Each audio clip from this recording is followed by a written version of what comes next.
Je me souviens, à la naissance de ma fille, j'ai reçu énormément de peluches. Tellement qu'à chaque fois que quelqu'un venait à la maison, je me demandais si c'était une nouvelle peluche qu'on allait recevoir. Alors finalement, toutes ces peluches se sont retrouvées dans un placard et bien inutiles. J'avais pourtant fait une liste de naissance, mais elle devait être mal conçue et mal diffusée puisque peu de personnes y avaient participé. Le but du jeu aujourd'hui, c'est de voir ensemble comment concevoir une liste de naissance utile. Avant cela, laissez-moi me présenter. Je m'appelle Nathalie, je suis maman d'une petite fille de 4 ans et comme vous, la question des cadeaux de naissance s'est posée.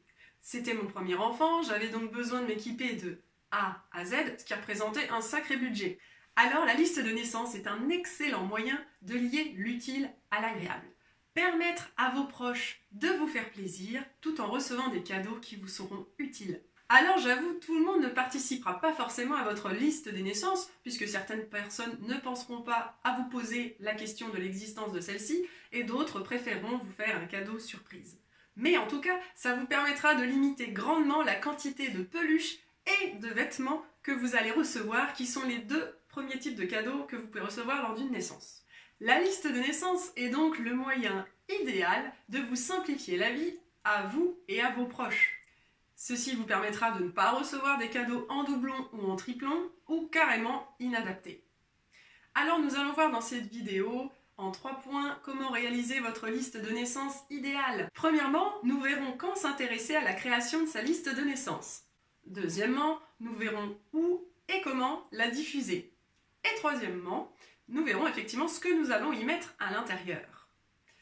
À la fin de cette vidéo, vous pourrez télécharger une fiche pratique détaillée qui vous permettra de retrouver tous mes meilleurs conseils pour réaliser avec succès votre liste de naissance parfaite. Tout d'abord, voyons quel est le moment idéal pour commencer à s'intéresser à votre liste de naissance. Vers 5-6 mois, cela vous permet de commencer à faire des repérages et prendre le temps de faire les meilleurs choix. Aux environs du 7e mois de grossesse, vous allez pouvoir établir votre liste définitive. Ceci vous permettra de la diffuser en amont, car certaines personnes vont vous offrir des cadeaux avant même la naissance de votre enfant, et parfois très longtemps après la naissance de votre enfant jusqu'aux 12 mois.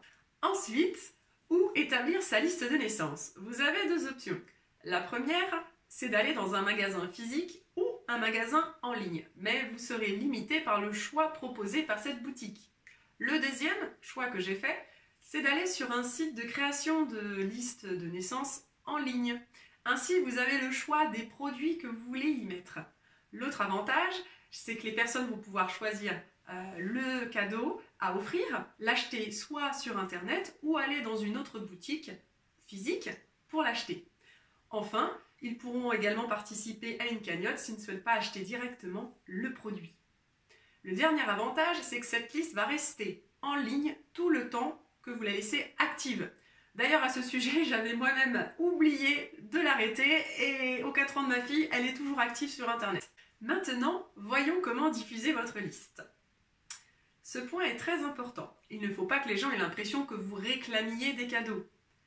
Mais vous avez besoin d'avoir une participation maximale à votre liste. Premièrement, je vous conseille d'informer vos parents que vous avez créé une liste de naissance. Ils se feront une joie de la diffuser au sein de votre famille. En effet, la famille appelle souvent les parents pour féliciter de cette future naissance. Ensuite, vous pouvez également la partager à votre meilleur ami qui sera votre relais au sein de votre cercle d'amis élargi. Deuxièmement, n'hésitez pas à la partager sur les réseaux sociaux évidemment. Et troisièmement, si vous organisez un baby shower qui est une fête avant naissance, vous pourrez la diffuser puisqu'on vous demandera certainement des idées de cadeaux. Enfin, voyons quoi mettre dans votre liste de naissance. Voici les critères qui me semblent indispensables pour bien la réussir. Premièrement, prévoir tout type de prix puisqu'il faut que toutes les bourses puissent y participer. Deuxièmement, n'hésitez pas à prévoir du matériel utile à la naissance mais aussi bien plus tard. Troisièmement, intégrer différents thèmes. Habillement, éveil, soins, alimentation pour que chacun puisse vraiment choisir un cadeau. Quatrièmement, il me semble très important d'éviter tout ce qui est de l'ordre du gadget ou de l'effet de mode. Je vous invite à privilégier tout ce qui va être plus intemporel, sain, facile à utiliser et confortable, que ce soit pour vous ou pour votre bébé. Il existe des matériels inutiles et d'autres vraiment indispensables. Je vais vous en présenter 3 totalement inutiles. mais vous aurez une liste tout à fait détaillée dans la fiche que vous pourrez télécharger en fin de vidéo. Première inutile, le trotteur.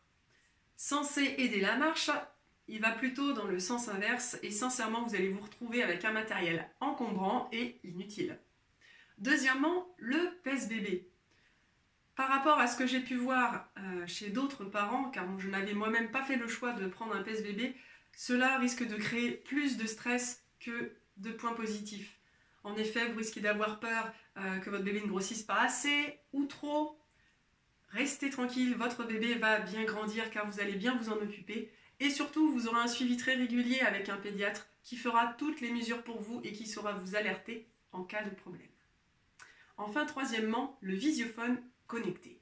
Votre instinct fera que vous allez entendre votre enfant. J'ai moi-même une maison à étage et même lorsque ma fille dormait au premier et que j'étais au rez-de-chaussée, je l'entendais se réveiller puisqu'elle dormait la porte ouverte et que l'oreille était toujours là à traîner pour entendre si elle se réveillait. Pour les indispensables, en premier, les vêtements. Alors essayez de ne pas faire comme moi qui craque au moindre joli vêtement qu'elle aperçoit dans une boutique, puisque concrètement, choisir des vêtements d'adulte en taille bébé n'est vraiment pas une bonne idée. C'est difficile à enfiler pour le parent et donc peu confortable pour le bébé. Privilégiez plutôt les bodys et les pyjamas qui permettent une aisance totale à votre enfant et qui sont faciles à enfiler pour vous. Vous pouvez proposer une liste de 7 bodys et 7 pyjamas par tranche d'âge, 1 mois, 3 mois, 6 mois et 12 mois. Deuxièmement, la chaise haute évolutive. Elle vous servira dès les premiers repas et même très longtemps après. En effet, ma fille qui a 4 ans se sert toujours de la même chaise depuis le début. Choisissez donc un modèle qui sera durable dans le temps. Troisièmement, le matériel d'éveil.